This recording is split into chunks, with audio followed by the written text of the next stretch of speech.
भगवत गीता अध्याय 4 दिव्य ज्ञान। जय श्री कृष्ण। दोस्तों, तीसरे अध्याय में आपने जाना इस भौतिक जगत में, इस दुनिया में हमें कोई ना कोई, हर किसी को किसी न किसी प्रकार का कर्म करना ही पड़ता है, किंतु यह कर्म उसे इस जगत से बांधते या मुक्त कराते हैं।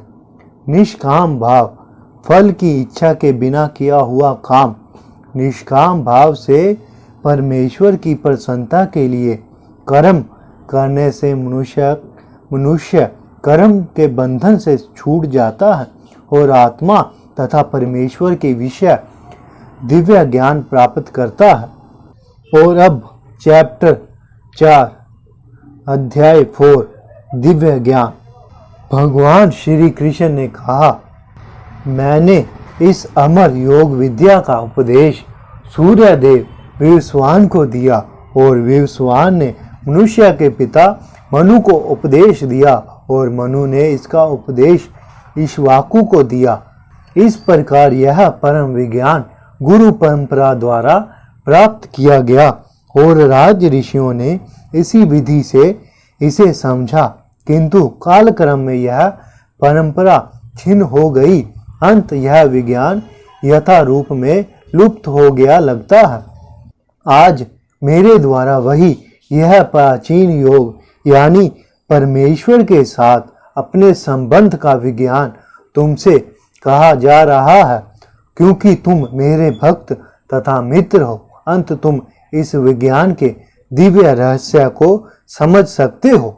अर्जुन ने कहा, सूर्यदेव विवस्वान आपसे पहले हो चुके हैं, तो फिर मैं कैसे समझूं कि प्रारंभ में भी आपने उन्हें इस विद्या का उपदेश दिया था। श्री भगवान ने कहा, तुम्हारे तथा मेरे अनेक जन्म हो चुके हैं। मुझे तो उन सब का स्मरण है, किंतु है परंतप तुम्हें उनका स्मरण नहीं रह सकता है। यद्यपि मैं अजन्मा तथा अविनाशी हूँ और यद्यपि मैं समस्त जीवों का स्वामी हूँ, तो भी प्रत्येक युग में मैं अपने आदि दिव्य रूप में प्रकट होता हूँ। यदा यदा ही धर्मस्य ग्लानि भवति भारत अभ्युत्थानम धर्मस्य तदात्मानं सृजाम्यहम् परित्राणाय साधूनां विनाशाय च दुष्कृतां धर्म संस्थापना तया संभावी युगे युगे। है भरतवंशी, जब भी और जहाँ भी धर्म का पतन होता है और अधर्म की प्रधानता होने लगती है, तब तब मैं अवतार लेता हूँ। भक्तों का उद्धार करने के लिए, दुष्टों का विनाश करने तथा धर्म की फिर से स्थापना करने के लिए मैं हर युग में प्रकट होता हूँ। है अर्जुन, जो मेरे आविर्भाव तथा कर्मों की दिव्य प्रकृति को जानता है, वह इस शरीर को छोड़ने पर इस भौतिक संसार में पुनः जन्म नहीं लेता, अपूर्ति अपने सनातन धाम को प्राप्त होता है। आसक्ति, भय तथा क्रोध से मुक्त होकर मुझ में पूर्णता तन्मय होकर और मेरी शरण में आकर बहुत से व्यक्ति भूतकाल में मेरे ज्ञान को प्राप्त हो चुके हैं। इस प्रकार से उन सबों ने मेरे प्रति दिव्य प्रेम को प्राप्त किया। जिस भाव से सारे लोग मेरी शरण ग्रहण करते हैं, उसी के अनुरूप मैं उन्हें फल देता हूँ। है पार्थ, प्रत्येक व्यक्ति सभी प्रकार से मेरे पथ का अनुगमन करते हैं। इस संसार में मनुष्य सकाम कर्मों में सिद्धि चाहता है, फल स्वरूप वह देवताओं की पूजा करते हैं। निसंदेह इस संसार में मनुष्य को सकाम कर्मों का फल शीघ्र प्राप्त होता है। प्रकृति के 3 गुणों तथा उनसे संबंध कर्म के अनुसार मेरे द्वारा मानव समाज के 4 विभाग रचे गए। यद्यपि मैं इस व्यवस्था का सृष्टा हूँ, किंतु तुम यह जान लो कि मैं इतने पर भी अव्यय करता हूँ। मुझ पर किसी कर्म का प्रभाव नहीं पड़ता, ना ही मैं कर्म फल की कामना करता हूँ। जो मेरे संबंध में इस सत्य को जानता है, वह कभी भी कर्मों के पाश में नहीं बंधता। प्राचीन काल में समस्त मुक्त आत्माओं ने मेरी दिव्य प्रेमा भक्ति को, दिव्य प्रकृति को जानकर ही कर्म किया। अंत तुम्हें चाहिए कि उनके पद चिन्हों का अनुसरण करते हुए अपने कर्तव्यों का पालन करो। कर्म क्या है और अकर्म क्या है, इसे निश्चित करने में बुद्धिमान व्यक्ति भी मोहग्रस्त हो जाते हैं। अतः मैं तुमको बताऊंगा कि कर्म क्या है, जिसे जानकर तुम सारे अशुभ कर्मों से मुक्त हो सकोगे। कर्म की बारीकियों को समझना अत्यंत कठिन है। अंत मनुष्य को चाहिए कि वह यह ठीक से जाने कि कर्म क्या है, विकर्म क्या है और अकर्म क्या है। जो मनुष्य कर्म में अकर्म और अकर्म में कर्म देखता है, वह सभी मनुष्यों में बुद्धिमान है और सब प्रकार के कर्मों में प्रवृत्त रहकर भी दिव्य स्थिति में रहता है। जिस व्यक्ति का प्रत्येक प्रयास इंद्रिय तृप्ति की कामना से रहित है, उसे पूर्ण ज्ञानी समझा जाता है। उसे ही साधु पुरुष ऐसा कर्ता कहते हैं, जिसने पूर्ण ज्ञान की अग्नि से कर्म फलों को भस्मात कर दिया है। अपने कर्म फलों की सारी आसक्ति को त्याग कर सदैव संतुष्ट तथा स्वतंत्र रहकर वह सभी प्रकार के कार्यों में व्यस्त रहकर भी कोई सकाम कर्म नहीं करता। ऐसा ज्ञानी पुरुष पूर्ण रूप से संयमित मन तथा बुद्धि से कार्य करता है, अपनी संपत्ति के सारे स्वामित्व को त्याग देता है और केवल शरीर निर्वाह के लिए कर्म करता है। इस तरह कार्य करता हुआ वह पाप रूपी फलों से प्रभावित नहीं होता।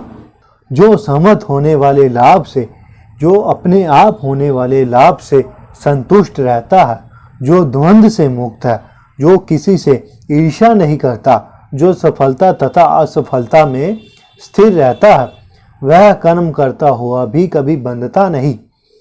जो पुरुष प्रकृति के गुणों के प्रति अनासक्त है, जो दिव्य ज्ञान में पूर्णता स्थित है, उसके सारे कर्म ब्रह्मा में लीन हो जाते हैं। जो व्यक्ति कृष्ण ब्रह्मामृत में पूर्णता लीन रहता है, उसे अपने आध्यात्मिक कर्मों के योगदान के कारण अवश्य ही भगवत धाम की प्राप्ति होती है, क्योंकि उसमें हवन आध्यात्मिक होता है और हवि भी आध्यात्मिक होती है। कुछ योगी विभिन्न प्रकार के योगों द्वारा देवताओं की भलीभांति पूजा करते हैं और कुछ पर ब्रह्मा रूपी अग्नि में आहुति डालते हैं। इनमें से कुछ श्रवण आदि क्रियाओं तथा इंद्रियों को मन की नियंत्रण रूपी अग्नि में स्वाहा कर देते हैं और दूसरे लोग इंद्रिय विषयों का इंद्रियों की अग्नि में स्वाहा कर देते हैं। कठोर व्रत अंगीकार करके कुछ लोग अपनी संपत्ति का त्याग करके, कुछ कठिन तपस्या द्वारा, कुछ अष्टांग योग पद्धति के अभ्यास द्वारा अथवा दिव्य ज्ञान में उन्नति करने के लिए वेदों के अध्ययन द्वारा प्रबुद्ध बनते हैं। अन्य लोग भी हैं जो समाधि में रहने के लिए श्वास को रोके रहते हैं। वह अपना अपान में प्राण को और प्राण में अपान को रोकने का अभ्यास करते हैं और अंत में प्राण अपान को रोककर समाधि में रहते हैं। अन्य योगी कम भोजन करके प्राण की प्राण में ही आहुति देते हैं। यह सभी यज्ञ करने वाले योगों का अर्थ जानने के कारण पाप कर्मों से मुक्त हो जाते हैं और यज्ञों के फल रूपी अमृत को चखकर परम दिव्य आकाश की ओर बढ़ते जाते हैं। है कुरुश्रेष्ठ, जब यज्ञ के बिना मनुष्य इस लोक में या इस जीवन में ही सुखपूर्वक नहीं रह सकता, तो फिर अगले जन्म में कैसे रह सकेगा। वह विभिन्न प्रकार के यज्ञ वेद सम्मत है। यह विभिन्न प्रकार के यज्ञ वेद सम्मत है और यह सभी विभिन्न प्रकार के कर्मों से उत्पन्न होते हैं। इन्हें इस रूप में जानने से तुम मुक्त हो जाओगे। है परंतप, द्रव्य यज्ञ से ज्ञान यज्ञ श्रेष्ठ है पार्थ। अंत गोत्वा सारे कर्म योगों का अवसान दिव्य ज्ञान में होते हैं। तुम गुरु के पास जाकर सत्य को जानने का प्रयास करो, उनसे विनीत होकर जिज्ञासा करो और उनकी सेवा करो। स्वरूप सिद्ध व्यक्ति तुम्हें ज्ञान प्रदान कर सकते हैं क्योंकि उन्होंने सत्य का दर्शन किया होता है। स्वरूप सिद्ध व्यक्ति से वास्तविक ज्ञान प्राप्त कर चुकने पर तुम पुनः कभी ऐसे मोह को प्राप्त नहीं होगे, क्योंकि इस ज्ञान के द्वारा तुम देख सकोगे कि सभी जीव परमात्मा के अंश स्वरूप हैं, अर्थात वह सब मेरे हैं। यदि तुम्हें समस्त पापियों में भी सर्वाधिक पापी समझा जाए तो भी तुम दिव्य ज्ञान रूपी नाव में स्थित होकर दुख सागर को पार करने में समर्थ होगे। जैसे प्रज्वलित अग्नि ईंधन को भस्म कर देती है, उसी तरह है अर्जुन, ज्ञान रूपी अग्नि भौतिक कर्मों के समस्त फलों को जला डालती है। इस संसार में दिव्य ज्ञान के समान कुछ भी उदार तथा शुद्ध नहीं है। ऐसा ज्ञान समस्त योग का परिपक्व फल है। जो व्यक्ति भक्ति में सिद्ध हो जाता है, वह यथा समय अपने अंतर में इस ज्ञान का आस्वादन करता है।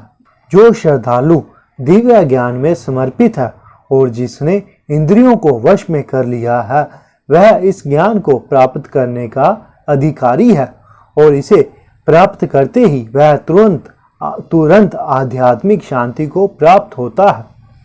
किंतु जो अज्ञानी तथा श्रद्धा विहीन व्यक्ति शास्त्रों में संदेह करते हैं, वह भगवत भावनामृत नहीं प्राप्त करते, अपूती नीचे गिर जाते हैं। संशय आत्मा के लिए ना तो इस लोक में ना ही परलोक में कोई सुख है। जो व्यक्ति अपने कर्म फलों का परित्याग करते हुए भक्ति करता है और जिसके संशय दिव्य ज्ञान द्वारा विनिष्ट हो चुके हैं, वही वास्तव में आत्मपरायण है धनंजय। वह कर्मों के बंधन से नहीं बंधता। अतएव तुम्हें तुम्हारे हृदय में ज्ञान के कारण जो संशय उठे हैं, उन्हें ज्ञान रूपी शस्त्र से काट डालो। है भारत, तुम योग से सम्मानित होकर खड़े हो और युद्ध करो। इस प्रकार श्रीमद् भगवत गीता के चतुर्थ अध्याय दिव्य ज्ञान का तात्पर्य पूर्ण हुआ। जय श्री कृष्ण। वीडियो अच्छी लगी हो तो लाइक करिएगा और नई नई वीडियो को देखने के लिए चैनल को सब्सक्राइब कर दीजिएगा। जय श्री कृष्ण।